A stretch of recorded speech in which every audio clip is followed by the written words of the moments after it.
Hello everyone, welcome to our new blog. তো আজকে বেরিয়েই ফার্স্টে খেয়ে নিচ্ছিলাম একটুখানি আইসক্রিম, কারণ এত গরম পড়ে গেছে গাইস, ভীষণ গরম, বাইরে বেরানো যাচ্ছে না, পুড়ে যাচ্ছে এত গরম।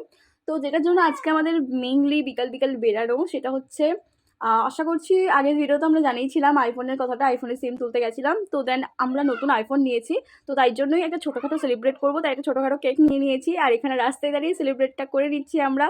অনেকদিন ধরেই ভাবছিলাম করবো করবো করবো, প্রায় এক সপ্তাহ হয়ে গেছে আমরা আইফোনটা নিয়েছি, দেন এক সপ্তাহ পরে গিয়ে সেলিব্রেট করছি। তো আমরা দুজনে মিলে কেকটা কাট করে নিলাম। তারপরে এখানে তো প্রীতম আমাকে কেক খাইয়ে দিচ্ছিল, আর এই ফ্লেভারটা ছিল আমার খুবই পছন্দের, আমাদের দুজনেরই খুবই ভালো লেগেছিল, ফ্লেভারটা এতটাই সুন্দর ছিল। তো তারপরে গেছিলাম একটুখানি ফুচকা খেতে, ফুচকা খেয়ে নিলাম দুজনেই, দুজনেরই অনেক পছন্দ ফুচকা, আমরা দুজনের যেটা খাই সেটা আমাদের দুজনেরই খুব পছন্দেরই হয়। দেন একটু খাচ্ছিলাম থামস আপ, তারপরে বাড়ি যাওয়ার পথে নিলাম একটু চপ। ব্যাস, আজকের ব্লগটা এতটাই, টাটা, বাই বাই।